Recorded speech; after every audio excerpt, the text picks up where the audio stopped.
Today I want to give you a video all about lettering in cursive. If you check down my Instagram, I'm going to be showing you the process that I take to do a hand lettering piece here, or just part of a word for cursive writing. It's going to be a long video, but make sure you stay seated, grab a cup of tea or coffee or a beer if you like me, and then go ahead and just start practicing. So sit back, watch, and check out the lettering process. This video is sponsored by DevMountain. If any of you are interested in learning UX design, DevMountain is a 12-week design bootcamp intended to get you a full-time job in the industry. You can learn more about this at devmountain.com or click the link in the description below. Hey guys, what's going on? So here is the sort of setup. I've got this camera that you're looking at, and I've also got this camera that you're looking at. So hopefully you've got two different angles for looking at this, and I'm also hooked up with a lavalier, and I hope this works really well. I've got a meeting soon, so I'm going to be trying to do this as quickly and as paced as possible. But basically today I'm going to be showing you how to create some cursive type with just your pencil. Now a lot of people think you need a brush pen, but in reality you don't. You just need a pencil. And it comes with knowing what the letter forms are like and how to use them and where to put them. And it all happens with perseverance and practice. Obviously this isn't perfect, you can see the misalignment, but this is some of the stuff that we're going through. We won't be going through any of these weird shapes going on here though, that takes a bit more practice. But we will be looking at something like this, which is a logo design sort of sketch that I did. So I'm going to take you through all this and hopefully you'll understand a bit more. But I'm going to take you through the tools that you'll need for this. So I've got a rubber here. This is like the Mars Stetler Mars plastic one, and it's basically like a thinner rubber, like a retractable one.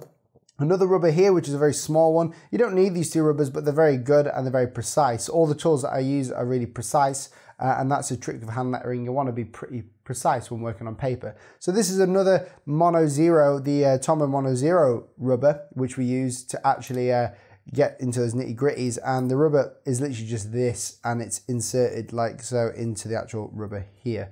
So there you go. I've also got a clutch pencil, which is a form of pencil, like a mechanical one, that you use a lead point to sharpen it. I've also got a 0.5mm Rotring 600 pencil. This is like £20, probably $30 or something. So it's not cheap, it's full metal, and it's a 0.5. But I also have a 0.3mm pencil here, which is a very sharp pencil, and it's my favorite to use because it's so sharp and gives you great lines. Now remember, you want a sharp pencil, you don't need a mechanical one, just make sure your pencil's always sharp, hence why these tools are here. You'll find them in the link in the description. I will get like a bit of compensation for you clicking on the links just because it's through my Amazon and all that sort of stuff. But also we need a ruler, so I've just got this metal ruler or something here, and you basically use this. Great, so we've got a blank canvas here, hopefully you can see it. If you can't, then test your eyes. But I'm going to just basically start off with showing you what cursive's all about. Now, cursive writing can be really flamboyant, but first thing we'll need to do is create basically two lines. And these two lines are going to be the X height and the bottom height. I can't remember the name of the last one. And I'm just going to use my clutch pencil for this. So just get a ruler out, try and make it straight. I'm really bad at straight lines. Straight as possible. I'll do it with the camera. Is that straight? There we go. And basically just make them as wide as possible like this. So I'm going to use the bottom edge of the ruler to create this sort of shape. And you can't see that very well, but it's okay. You should be able to see it in this sort of angle here. So the next thing we need to do is very carefully map out what we want to write down. So for this, I'm going to write down, let's do the word great. So great is an easy word. Now, the next thing we need to sort of think about once we've got the word great is I'm going to write up in this corner here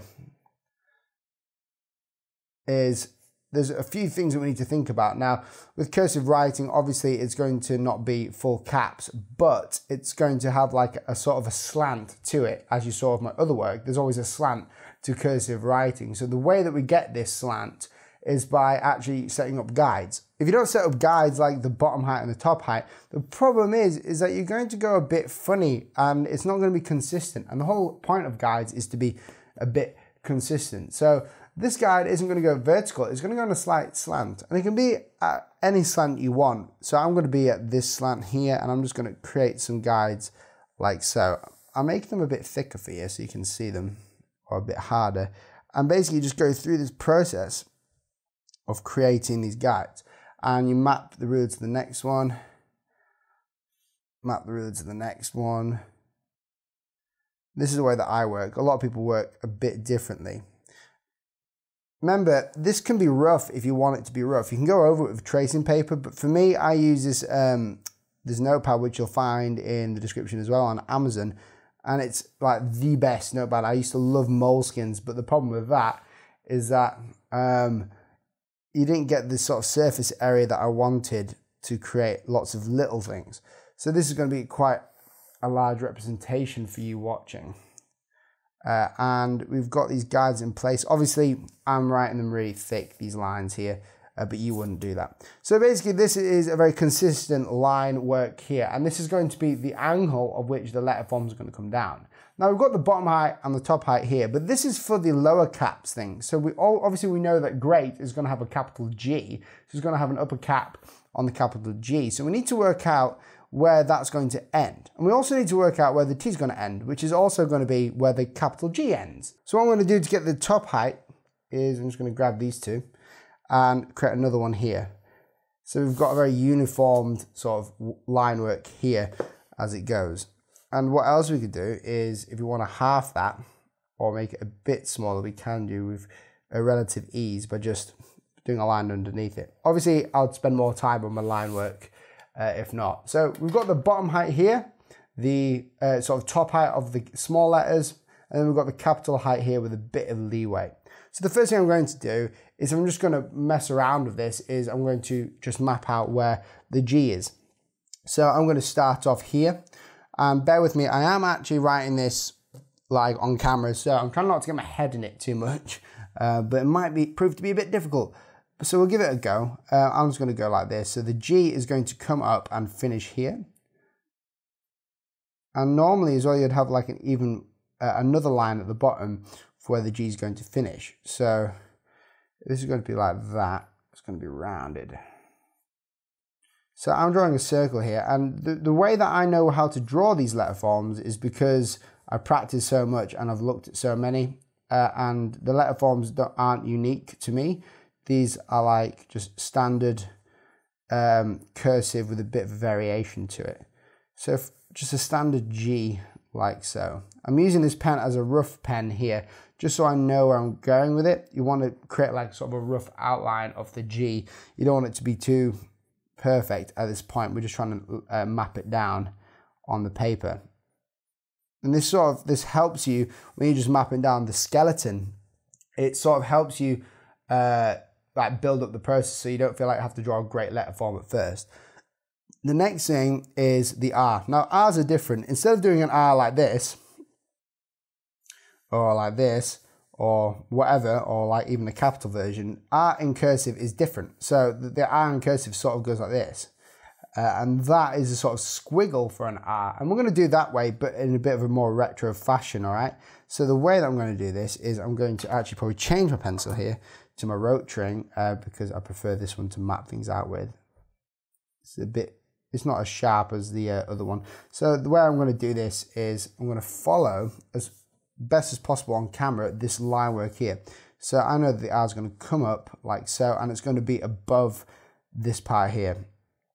Okay, and then I'm going to move this, and I'm going to move here, and I'm just going to roughly bring this back down. And this sort of letter form is what I'm working on at the minute. I sort of working like not trends, but my own little sort of trends that I get. There we go, up and down. That's a skeleton. Now, what I'm going to do is, now that I've got that, I'm going to fill this out a little bit more. As you can see, the spacing as well, with cursive, it has to sort of touch sometimes. So this one's not touching, but it's very close. So what I'm going to do now is I'm going to get my rubber, a small one, and I'm going to just rub some of this out on the inside and make it a bit cleaner. Now, I'm going to take this as people are going to go ahead with tracing paper after this, over this, but I'll try and be as neat as possible, but not take too long. So the way that I work out the weight of cursive, if you've ever wondered, is by knowing how to do calligraphy, obviously. So with calligraphy, I would start here and I would push up, come down, up, down, up. And whenever you go up, it's going to be a thin line. Whenever you push down, it's going to be a thicker line. So we know where the weight is based on that characteristic. So I'm going to say that the weight is going to be around, like, you know, around here and here. So I'm going to make this into a really funky looking G. But I know that here is going to be the point of which it's going to be thin, because if I come from here and I show you for a sec, I'm going to draw this little shape here. I know that this is going to be the thinnest point of the G. And then I'm going to scrub it out like so. And I'm just going to carry on working with it. And I'm going to follow that curve on the inside. Now this takes a lot of practice to do, and I'm not doing this justice. Normally this would have, by now I'd only just sort of started the guides properly, but because I'm working on camera, it's going to take a bit of a long time to sort of work it all out and how I've done it. So we're just going to keep going like so. And what I know is that here I want to create a large bowl, and this is like a retro style, which is what I'm enjoying at the minute, so I'm going to do that. And then I'm going to work out down here, which I think is going to be about this thick. So you want it to be the same thickness, same angle at all times. So I know that I want to create a sort of a cool flourish here, which is very simple to do in retro terms, which is to create this. It's a very large sort of dip.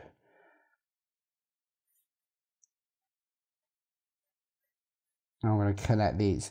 You'll be wondering how I'm doing this so quick, and it's because of practice. That's all it is. But hopefully seeing this is going to help you understand that it's not impossible.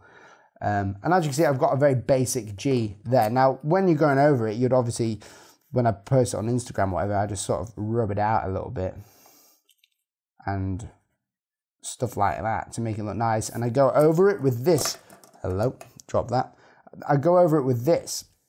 Now this is a thinner sort of lead, so I can go over it in more detail and get a sharper point. So you can see how it's building in this sort of form right here. And obviously when you're drawing, you won't keep your paper like I'm doing now. You'd be moving it around. And the reason why I'm not moving it around as much is because obviously I don't want the camera to move. I don't want to move this and make you guys seasick or anything. It's a bit of a different video, right? It's kind of awkward in some parts, because what do you say? But I hope you guys are enjoying it and get something out of it.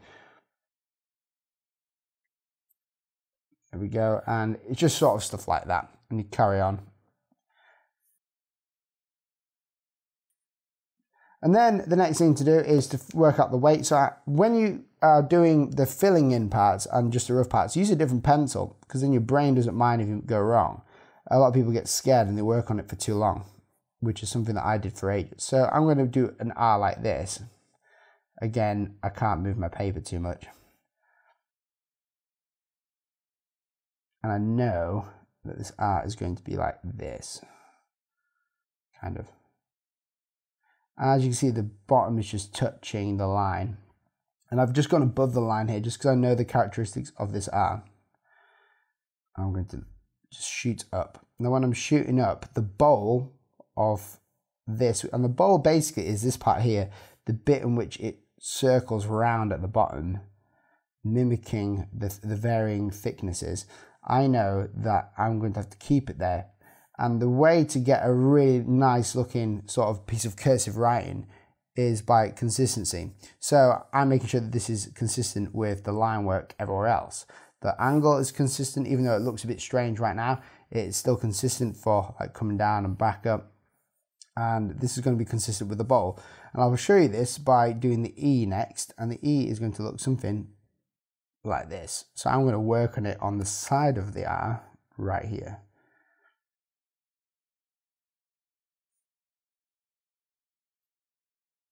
Maybe I've gone a bit too far in.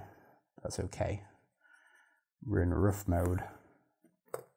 So you go keep going like this in the very rough stages.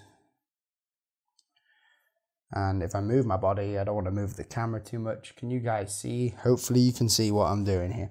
I go ahead with the E from here, roundabout, and I create a nice bowl here, loop it back round and come up. And sometimes I just like to draw a circle here, just to make it easier for what I'm doing. And again, this lettering style takes practice like anything, and I'm not even doing it justice here. This is just a very quick sketch. But I'm even quicker when I'm doing the conceptualizing. Now obviously here I've got this angle going here, so I know that the bowl needs to be somewhere around here because I want to keep it consistent. So I'm going to try my best to keep it as consistent as possible. Then I know that the E is wrong down here, and that's because it's not looping up as thin as I want it to loop up, like so. And then from here, we go thin.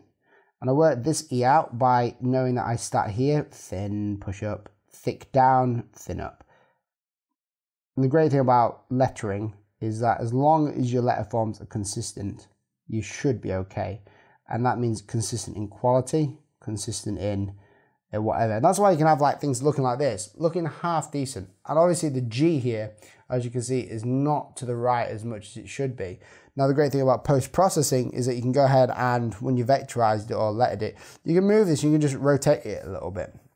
That was my fault on that part for doing it so quickly. Because sometimes you can actually follow the line, but it doesn't give the illusion of it. And a lot of lettering is illusion.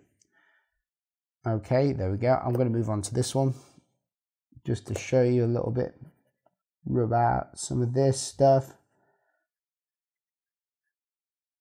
Again, this is so quick, but hopefully you'll understand that when you're doing it quickly, it's not going to be as easy, but it's great to get little ideas down, right? So I'm going to make sure that this is looking half decent for you. And you've been seeing a lot, if you follow my Instagram, you'll see that there's a lot of these online on my Instagram right now. And a lot of them, and me doing this, is just practice and fun, like on my lunch breaks, because I do a lot of logo design during the day, and I also make videos and edit them. Awesome. The next thing is the A. So following the same rule, like here, the reason why we put many lines down is to follow this rule, and this is what all the guides are for. It's to keep the parameters of the logo safe. And you can create guides in the circular fashion or just straight horizontal, which we're doing in this case. So the next part is to create an A. Now the A is going to be even closer. Circular objects are going to be even closer to the other one. And you want to have the illusion that it's connecting, because that's what brush type is. It's taken from an evolution of other type. A is pretty easy actually.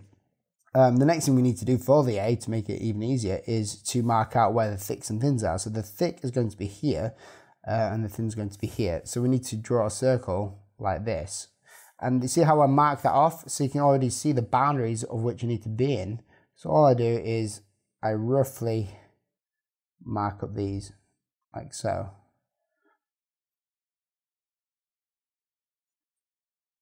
And that's probably not doing it justice either. But again, when we're just starting, it's good just to be very rough to save time to know if it's going to work.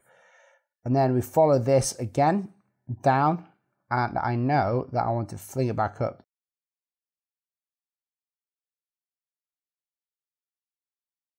So this part of the lettering is going to be pretty self-explanatory, right? Because we know that this is going to be an I, but we're already connected with an O, and that makes an A. So that's the way that lettering works. You sort of like work it out as you go along. And it's okay to make mistakes. Like even on camera, I feel a bit pressured, but like with lettering, you have to know you can make mistakes. You can't be perfect every time. So I know that this, to give the illusion, isn't right. That I'll have to sort of make a couple of changes at some point. My phone is going crazy. Wish it would stop. And we just sort of do that. And then we've got one word left, which is the T. Now the T is basically like an I or whatever, just like everything else. But the stopping line for it is up here, right? So we're going to stop it just up here, or just on this line here. I'm going to do it probably just on this line, but I might regret that actually. So I'm going to start here, just where the connector is, and I'm going to follow the line down, but I'm not going to go straight down, right? Instead, actually, no, wait, we can do that. And I can do this by understanding that I can do a straight line here, right? So I'm going to follow this guide here and do a straight line. And I'm going to do a little flourish here. This is part of the process as well. You can just create whatever you want. Do a little, not a flourish, but like it's called a serif there. Masons used to do it to make things more pronounced. And I'm going to do not a straight, proper straight line, but I'm going to follow this guide like this, parallel, like so. And then I'm going to round it down at the bottom so the extremity of the roundness is hitting the bottom. And notice how lightly I'm doing it and freely I'm working. I'm not like, you know, caring too much at this point in time. I just want to get it down there. And I'm just going to do the same with the thickness. So I know that the thickness is going to be about this. The thickness of each sort of line, you want it to be quite similar. And I also know that the extremity needs to be here. So I need to bring that line up there. Again, all practice. And if you want to learn more, just check out more videos on my channel, subscribe. I'll be putting more of these out for you. Hello.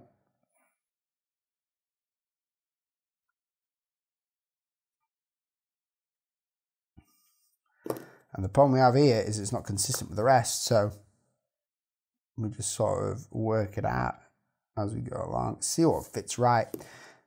And then when it comes to the finalizing of it, we know what we're doing. But this is just so you know how to draft it out.